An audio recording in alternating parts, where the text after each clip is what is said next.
Si tu as un chat, quelle chance incroyable de vivre avec cette adorable petite créature.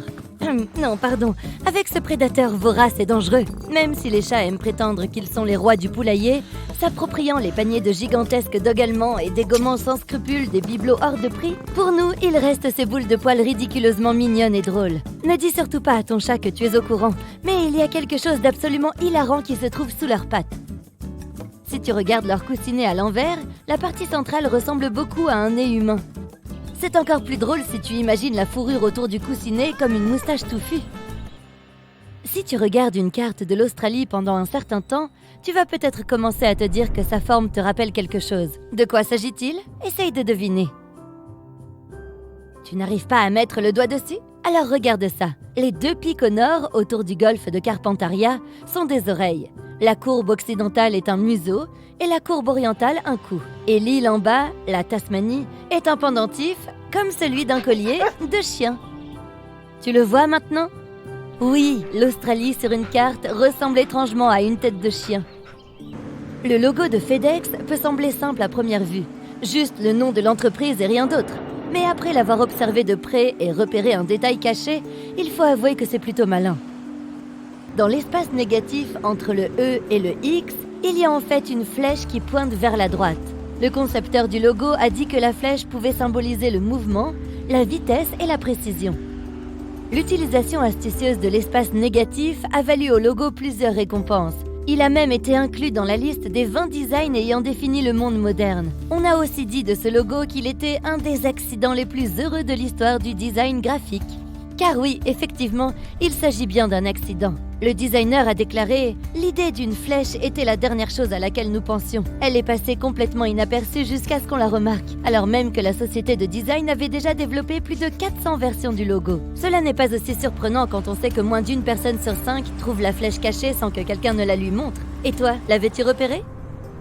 Ce n'est pas le seul exemple d'une flèche dissimulée. Sur les panneaux Exit, par exemple, une flèche similaire se cache dans le même espace négatif formé entre le E et le X. C'est un petit détail amusant à faire remarquer à tes amis la prochaine fois que tu rencontres un de ces nombreux panneaux Exit, comme à l'école ou au cinéma. Mais il y a en réalité quelque chose de bien plus intéressant à propos de ces panneaux. As-tu déjà remarqué ceux qui sont montés sur un genre de verre transparent? Ils sont très courants, notamment dans les immeubles de bureaux et les établissements scolaires. Mais comment est-il possible que le mot « exit » soit lisible dans le bon sens des deux côtés alors que le support est transparent? L'un des côtés devrait pourtant se trouver à l'envers. Eh bien, il s'agit en fait d'une astucieuse illusion d'optique. Le support n'est pas composé de verre, mais d'un miroir. Il y a une lentille opaque entre les deux faces. Il est donc impossible de voir à travers comme on en a l'impression. Cela passe inaperçu la plupart du temps en raison de l'endroit où ces panneaux sont généralement placés, c'est-à-dire en hauteur, près du plafond des immeubles de bureaux. À cet endroit, il y a peu de chances de voir ton propre reflet ou autre chose qui trahirait le dispositif. Souvent, les plafonds et les murs sont plutôt monotones, avec des motifs continus et similaires. Alors que tu te déplaces en le regardant, ta perspective maintient le reflet aligné avec ce que tu t'attends à voir de l'autre côté. Mais la prochaine fois que tu verras un panneau Exit qui semble transparent, regarde donc d'un peu plus près. Tu verras que les motifs ou les moulures ne seront pas parfaitement alignés, dévoilant ainsi l'effet d'optique. Les pompons des bonnets et autres chapeaux ont peut-être l'air de simples accessoires décoratifs. Pourtant, ils ont été placés là pour une raison précise qui n'a rien à voir avec le style. Il paraît que ce sont des marins français qui auraient eu cette idée pour éviter de se blesser en mer. En effet, par mauvais temps, les bateaux pouvaient se balancer et se soulever brusquement, et le risque de se heurter la tête contre les plafonds bas et les poutres était un problème pris très au sérieux. Coudre des pompons au sommet de leur bonnet ajoutait une couche épaisse et moelleuse permettant de les protéger des coups en absorbant les chocs. As-tu regardé attentivement les pièces de monnaie? Beaucoup sont striées le long des bords et il y a une raison à cela. Les crêtes sur les pièces de monnaie sont une relique du passé, quand les pièces faites de métal précieux avaient une valeur monétaire équivalente à celle du matériau qui les composait. Certaines d'entre elles étaient d'ailleurs faites d'argent et d'or. C'est pourquoi des petits malins limaient les bords des pièces afin de récupérer le métal pour en fabriquer de nouvelles, avant de dépenser les pièces limées comme si de rien n'était. Il a donc été décidé d'ajouter un bord crénelé pour que les pièces limées soient immédiatement reconnaissables. À propos de pièces, il y a un motif subtil sur la pièce anglaise que la plupart des gens ignorent. Il y a des ornements qui ne semblent pas avoir de signification particulière. Mais si tu les disposes dans le bon ordre, avec la pièce de 5 pence au centre, tu verras qu'ensemble, ils forment un grand écusson. Tu peux aussi voir l'écusson entier sur la pièce d'une livre.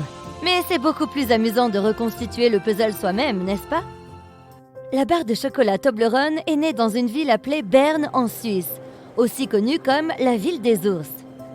C'est ce qui explique pourquoi le logo de la friandise triangulaire recèle un petit secret.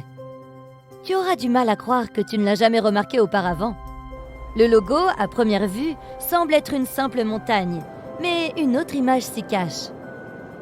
Dans l'espace négatif, il y a un ours qui se dresse sur ses pattes arrière. Maintenant que tu l'as vu, tu y penseras chaque fois que tu mettras la main sur la barre de chocolat indispensable à ta pause sucrée.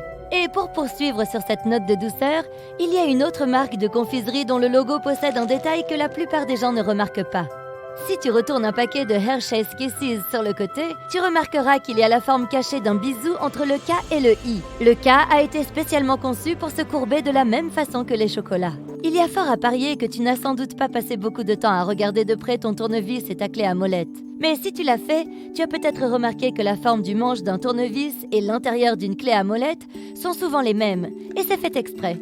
Beaucoup de tournevis peuvent être facilement glissés dans une clé à molette afin d'accroître la puissance de torsion. Si une vis est particulièrement récalcitrante, cette astuce te donne beaucoup plus de force pour la tourner. Cette fonctionnalité est particulièrement utile pour les hauteurs difficiles d'accès et les angles compliqués. Si tes amis bricoleurs ne l'ont pas encore remarqué, c'est l'occasion de les impressionner. Maintenant, prenons un tube de dentifrice. Imagine que tu en presses un peu hors du tube sur ta brosse. Tu l'imagines avec des rayures bleues, blanches et rouges, n'est-ce pas? Ces rayures sont si courantes qu'elles sont pratiquement toujours associées au dentifrice. Mais en vérité, elles n'ont pas de véritable raison d'être. Dans les années 70, l'objectif du brossage de dents a un peu changé. Nettoyer la bouche n'était plus le seul but. Les gens voulaient aussi quelque chose dans le dentifrice pour rafraîchir leur haleine. Les premiers fabricants de dentifrice ont répondu à l'appel en ajoutant une bande bleue à leurs pattes pour montrer qu'elles pouvaient faire les deux. Après que les gens ont commencé à prêter plus d'attention à la santé de leurs gencives, les marques ont ajouté une troisième bande rouge pour montrer que leurs pattes avaient une triple action, nettoyer, rafraîchir et contrôler la plaque dentaire. Même si le dentifrice uniformément blanc offre les mêmes avantages et que les différentes couleurs ne sont pas nécessaires, les entreprises continuent d'ajouter des bandes à leurs pattes parce que cela se vend mieux.